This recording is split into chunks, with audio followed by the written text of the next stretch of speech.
अस्सलाम वालेकुम गाइस, कैसे हैं आप लोग। डॉक्टर असर अहमद मरहूम, उनकी एक तकरीर का एक हिस्सा मैं आपको बताना चाहता हूँ, शेयर करना चाह रहा हूँ। उसमें उन्होंने जिक्र किया कि वो जब मेडिकल के स्टूडेंट थे तो कायद आजम मोहम्मद अली जिन्ना, उनके आखिरी अयाम चल रहे थे, उस ज़ियारत में उनको डॉक्टर्स ने तजवीज़ किया था आप जाएँ वहाँ की आबो हवा अच्छी, क्योंकि उनको ट्यूबरकुलोसिस यानी टीबी हो गया था।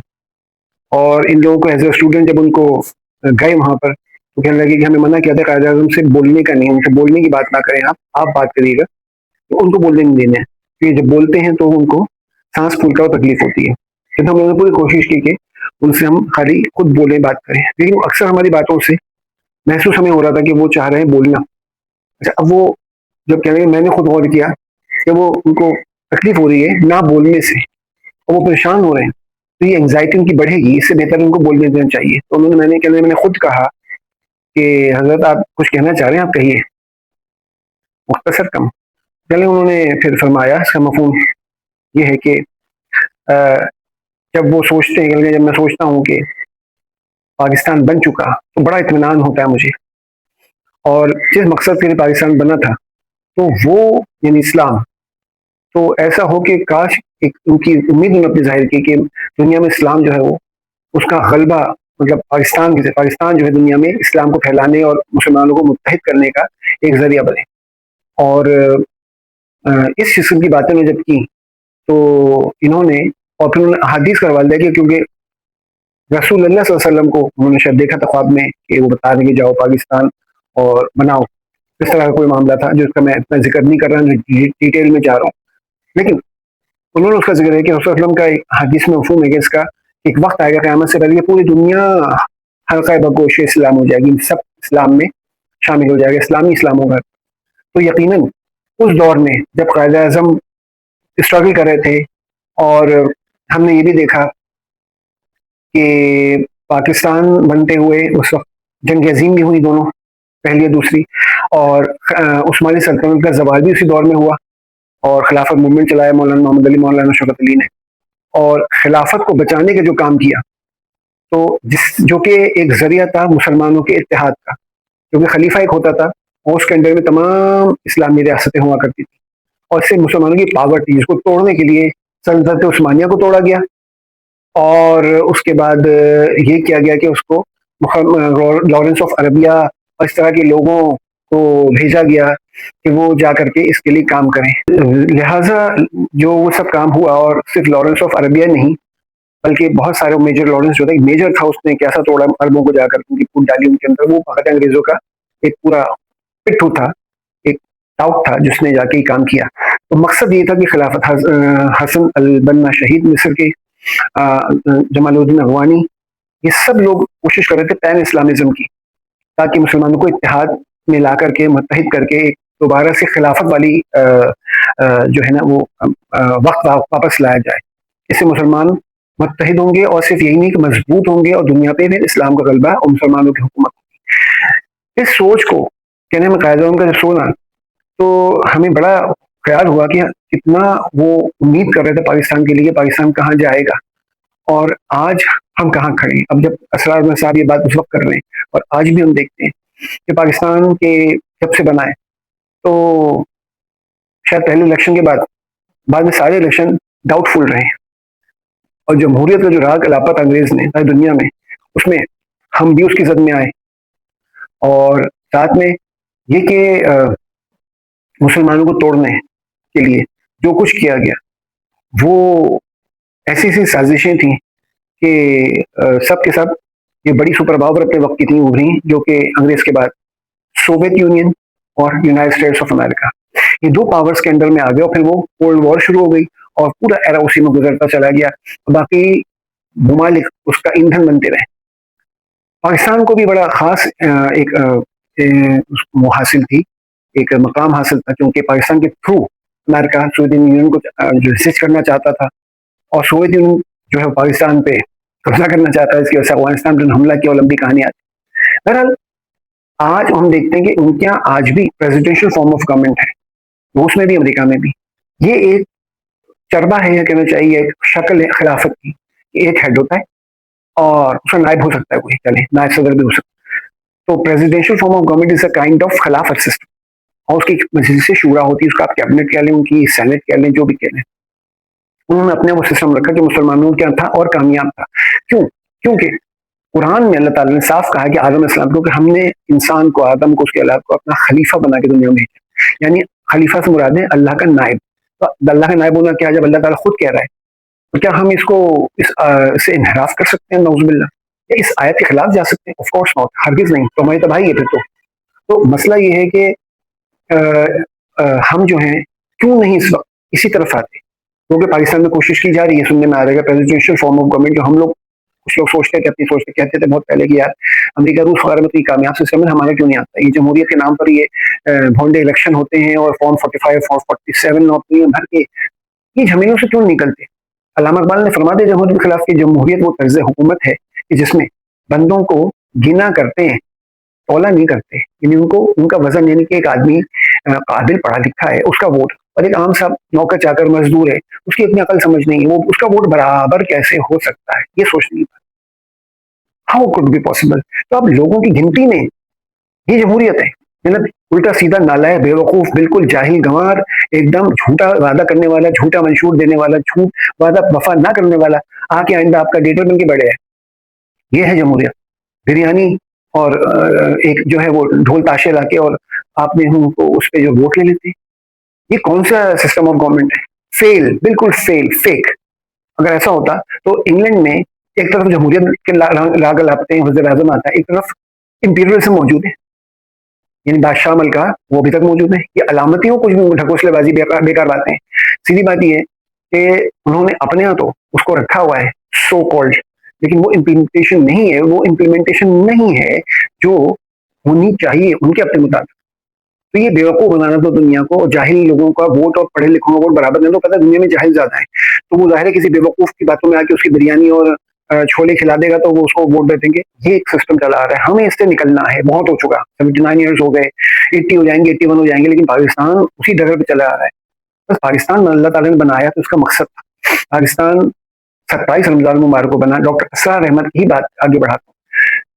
पाकिस्तान 27 रमजान मुबारक को बना, क्या मामूली बात थी? मदीने के बाद दूसरी रियासत है जो इस्लाम के नाम पे बनी, ये कोई मामूली बात है? 1400 साल के बाद, और इतनी बुरी हालत में क्या हिंदुस्तान, क्या इसराइल भी साथी बना, लेकिन जायनिस्ट ने, सहयोनियों ने, सो कॉल्ड अमेरिकन आगे आगे थे। किसने नहीं कोशिश की पाकिस्तान को तोड़ने की? एक कोशिश कामयाब भी हुई कि ईस्ट पाकिस्तान अलग हुआ, जहां पे ढाका में बैठ के मुस्लिम लीग बनी थी, नवाब सलीम उल मुल्क में ख्याल में थे, हाँ, तो उनके इजलास में उस वक्त कायद आजम वो मुस्लिम लीग में थे नहीं, और बहुत सालों बाद ज्वाइन की उन्होंने। तो ढाका में बैठ के मुस्लिम लीग बन रही है, एक अलग मुल्क की बातें हो रही हैं रियासत की, कायद आजम बहुत बाद में आ रहे हैं। तो कायद आजम ने ये भी फरमाया कि मैं अकेला पाकिस्तान नहीं बना सकता था, ये भी असरार अहमद साहब ने फिर उसमें जिक्र किया उसी गुफ्तगू में। तो उनका सब लोग साथ थे, तो एक उम्मीद उन्होंने की, और ये कहते कहते वो शख्स दुनिया से चला गया जो बाबा कौम हमारे थे, कि पाकिस्तान ऐसे नहीं बनाए, और अल्लाह ताला ने इतनी मुबारक दिन उसको दिया है। इन्होंने बांग्लादेश बना दी, ईस्ट पाकिस्तान अलग करवा दिया, लेकिन कितने अरसे तक ईस्ट पाकिस्तान वो जो है वो बांग्लादेश बनने के बाद भारतीय तसल्लुत में रहे, भारत की मर्जी की हुकूमत रही, और हर चीज उसकी जो है वो उनके मुताबिक। लेकिन आज हम देख रहे हैं कि पांसा पलट गया। आज उनको भी ख्याल आ रहा है, और हसीना वाजिद के इक़्तिदार इख्तिताम के बाद क्या हुआ है कि वो बांग्लादेश वापस पाकिस्तान की तरफ डाइवर्ट हो गया। सारे बेनिफिट पाकिस्तान से, सारी दोस्तियां पाकिस्तान से, सारी चीजें जो है वो डील्स इंडिया से खत्म करके पाकिस्तान से हो रही है। आज उनको भी समझ में आ रहे हैं, उनके जनजीज जो है उनको समझ में आ रहे हैं, जैसे इंडिया में जनजीज खड़े हुए कि उनकी हुकूमत बकवास है, उनको बेवकूफ बनाती आ रही है, अब नहीं चलेगी। वही श्रीलंका में हुआ, वही बांग्लादेश में हुआ, वही नेपाल में हुआ, और वही चीज जो है हम देख रहे हैं कि दुनिया में होगी। और अगर कहीं भी पुराने वो पपेट्स जो हमारे हुक्मरान बहुत सारे बैठे हुए दुनिया भर में, अगर उन्होंने अभी भी सही फैसले नहीं किए, इंक्लूडिंग पाकिस्तान, तो ये जो आने वाली नस्ल है ना, ये नहीं सुनने वाली। इसको आप किसी भी तरीके से, जब वालिदैन और साजा के काबू में नहीं है तो वो हुक्मरानों के काबू में होंगे। मार देना, जेल भर देना, पिटाई करना, ये कोई पुराना होता जा रहा है सामान। इसको काम करना होता है, you can not stop them, फिर वो चलते, उनको किसी की फिक्र नहीं होती है। और ये बहुत इस मामले में मुसम्मम इरादे वाले लोग हैं। और दुनिया में یوتھس ختم ہو رہے ہیں، نوجوان آپ دیکھیں، جرمنی بلا رہا ہے، اٹلی بلا رہا ہے، سب کے یہاں یوتھ ختم ہو رہا ہے، فرانس بلا رہا ہے، ہمارے یہاں یوتھ مسلم ممالک میں خاص طور پاکستان، انڈیا، یہ بھارت میں مسلمان بہت ہیں، بنگلہ دیش، یہاں پہ سری لنکا میں بہت تحاشا مسلمان ہیں بہت. تو یہ یوتھ ہمارے یہاں ہے، یہ ایشین کنٹریز میں زیادہ ہے، مغرب میں تو یوتھ ختم ہو رہی ہے. تو ہم اس کو ان کو یوز کریں، یہ ہمارے صحیح معنوں میں کہنا چاہیے باغ ڈور سنبھالنے والے.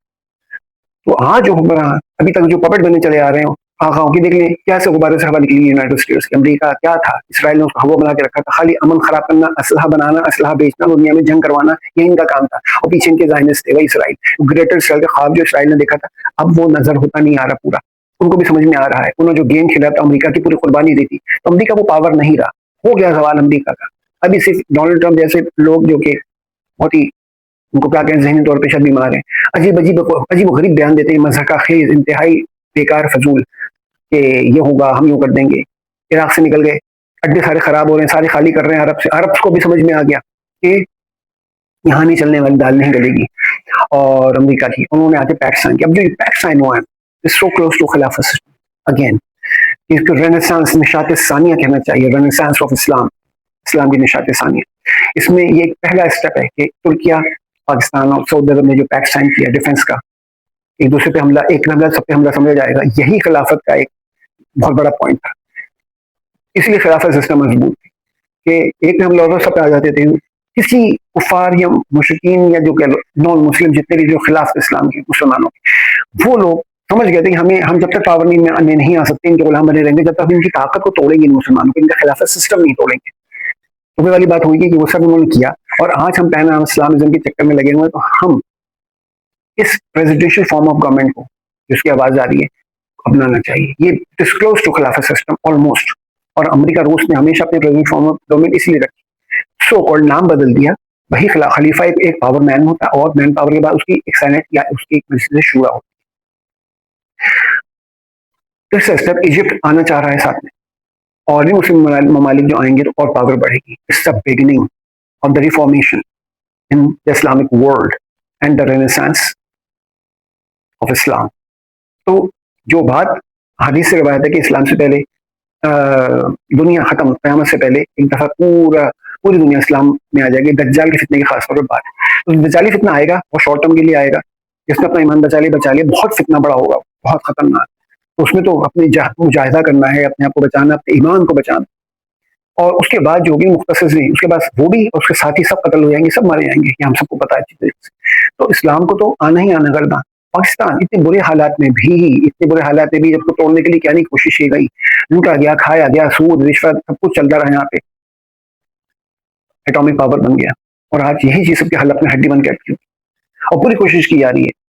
اور بہت سے ہمارے پپٹ جو لوگ بیٹھے ہوئے ہیں، ان کے پپٹس جو پاکستان میں بیٹھے، انہوں نے پوری کوشش کی پاکستان کو بھی ری اسٹیبلائز کیا جائے، اور اس کو قرضوں کے اندر جو کر کے اتنا کر دیا جائے کہ وہ کسی قابل نہ رہے، سرنڈر کر دے، اپنا ایٹم بم ختم کر دے، تباہ کر دے، یہ کر دے، وہ کر دے، ان کے حوالے کر دے. It will never happen, inshallah ta'ala. Never, never. It's just a dream. Idiot, stupid dream of theirs. Enemies of Islam. تو یہ نہیں ہوگا انشاءاللہ تعالیٰ. یہ اٹس اے بگننگ. اس پہ آگے چلیں، اور وہی چیز کہ ہم آگے چل کے اپنے آنے والی نسلوں کے لیے بہترین ایک کہنا چاہیے پاکستان ایک بہترین اسلامی اتحاد بنا کے جائیں، تاکہ وہ بچے جن کو وہ محروم رہ گئے، اب وہ ہماری نسلیں آگے اس باغ ڈور کو سنبھالیں اور اس کو آگے لے کے چلیں. چاہے ان کو دجال سے لڑنا پڑے، چاہے کسی لوگ اتنے قابل، اتنے پاورفل ان کا ایمان. کیونکہ بہت سارے ایتھیسٹ ہو رہے ہیں بچے، جب ان کو اسلام سے یہاں سے کچھ نہیں ملتا، ہمارے لوگوں سے حکومت سے کچھ نہیں ملتا، تو یہ تو ملک چھوڑ کے جا رہے ہو، تو پھر اوپر سے ایتھیسٹ ہو رہے ہیں، مذہب کو ہی چھوڑ رہے ہو، یا کسی مذہب سے وہ چڑ گئے، تنگ آ گئے. ایسے ہی نہیں ہو سکتا کہ کیا واقعی پاکستان کو اسلام کا قلعہ بنایا جائے، چاہے اس میں اقلیتوں کے لیے بھی پورے حقوق ہوں گے، اسلام کے قوانین ہیں، اقلیتوں کے بھی حقوق ہوں گے. جو آئے گا اس کو آگے فائدہ ہوگا، اس کو ایک تحفظ ملے گا، اس کا مستقبل محفوظ ہوگا، وہاں ترقی ہوگی. تو پاکستانی جھنڈے میں سفید جو حصہ ہے وہ اقلیتوں کا جو حصہ دکھایا گیا ہے، تو ان کے بھی حقوق، لیکن اس وقت ہوگا جب وہ مثال قائم ہوگی. اسپین میں ہوا کرتی تھی کہ اقلیتوں کے لیے جو غیر مسلم ان کو بھی تحفظ تھا، وہ ہر جگہ ان کے ساتھ ظلم ہوتا ہے. یورپ میں دوڑ دوڑ کر کے مسلمانوں کے علاقے میں، اندلس میں یعنی اسپین میں رہتے تھے وہ، کہ وہاں ان کو تحفظ تھا، اور وہاں ان کو ساری فیسلٹیز کی آزادی تھی پریکٹس کرنے کی اپنے مذہب. یہ ہے اسلام. اور یہ چیز لانے کے لیے ہمیں اپنا ہی چیز کرنی پڑے گی اور لوگوں کو شعور بیدار کرنا پڑے گا. اور امریکہ کا خوف اب ختم ہے, اس کو ختم کرنا پڑے گا صحیح معنوں میں دکھاوے کے لیے بھی. پیچھے سے کچھ نہیں ہے. دیکھ رہے ہیں امریکہ جا رہا ہے, ابھی یہی بات ہوئی, چھوڑ رہا ہے, اور اسرائیل کو اپنا خواب چکنا چور نظر آ رہا ہے, گریٹر اسرائیل کا. تو ایسے میں ہمیں کیا کرنا چاہیے؟ ہمارے جو ارباب اختیار ہیں ان کے ہاتھوں میں اللہ تعالیٰ نے دیا ہوا ان کا امتحان ہے یہ. دونوں کو اللہ تعالیٰ پوچھے گا کہ آپ کو ہم نے اعلان حکومت دی, طاقت دی, کیا آپ نے کیا, اس کا استعمال کیا کیا؟ آپ نے فرعونوں کے شدادوں کا نمرودوں کا ساتھ دیا, یا آپ نے اپنے لوگوں کا, اپنی امت کا ساتھ دیا, اپنے بھائیوں کا ساتھ دیا, محمد صلی اللہ علیہ وسلم کی امت کا ساتھ دیا. اور اس کے ساتھ ہی یہ ہے کہ ہمیں وہ جو مقصد تھا اس کا یقین ہے, یہ مایوسی ہے کہ کچھ نہیں ہونے والا. کچھ لوگ کہتے ہیں نا, بڑی نا امیدی کی باتیں کرتے ہیں, جی کچھ نہیں ہونے والا, اور کچھ بھی نہیں ہوگا, کبھی نہیں بدلے گا, نہ سودی نظام ختم ہوگا, نہ رشوت ختم ہوگی, نہ عوام سود دے گی. تو بھائی عوام بھی حکمرانوں کے ساتھ ساتھ عوام بھی جھوٹ بولنا چھوڑ دے, عوام بھی دھوکہ دینا چھوڑ دے, عوام بھی رشوت دینا چھوڑ دے, عوام بھی سود کھانا چھوڑ دے. یہ سب کام کریں. امیدیں سنائی 2028 میں, 2028 میں شاید سودی نظام ختم ہو جائے, کوشش کی جا رہی ہے, اللہ کرے ایسا ہو جائے. لیکن یہ تو اللہ اور رسول کے خلاف کھلی جنگ ہے, تو کیسے ترقی ہو؟ گالم گلوچ عام ہو گئی ہے. آج عوام کو چاہیے کہ اپنے الفاظ کو تہذیب یافتہ کریں, ادب کی گفتگو کریں, تمیز کے ساتھ گفتگو کریں, گالم گلوچ چھوڑ دیں. ورنہ یہی وجہ ہے کہ حدیث میں روایت ہے کہ گالم گلوچ جب تم کرنے لگو گے تو جو غیر مسلم ان کی نظروں سے گر جاؤ گے اور تمہاری عزت کرنا چھوڑ دیں گے. آج یہی حال ہے ہمارا. تو آپ لوگوں کو گفتگو سننے لوگوں کی کیا ہوتی ہے, کس قدر واحد زبان استعمال ہوتی ہے, ادب, لحاظ, تمیز, تہذیب سب ختم ہو چکا ہے. بات کرنے کی جب تمیز نہیں تو آگے کیا کریں گے؟ احترام ختم ہو گیا بڑوں کا, والدین کا, اساتذہ کا, کسی کا, بزرگوں کا, خواتین کا, اور سب بگڑے چلے جا رہے ہیں. یعنی لڑکیاں تک جو ہیں ایسی ہو گئی ہیں کہ ان کو دیکھ کے خیال ہوتا ہے کہ لڑکوں سے بھی بے گزری ہوگی. ایسا یہ ماحول ہمیں مل رہا ہے ہمارے یوتھ. تو ہمیں اس کو سنبھالنا ہے, ہمیں انہیں بچانا ہے. تو اس کے لیے ابھی سے کوششیں کریں, اعادہ کریں, اور ابھی سے سب کچھ کریں گے تو انشاءاللہ تعالیٰ آگے آ کے Pakistan will be the leader of all the Muslim community انشاءاللہ تعالیٰ. دعا میں درخواست ہے, اپنا خیال رکھیے. السلام علیکم ورحمۃ اللہ.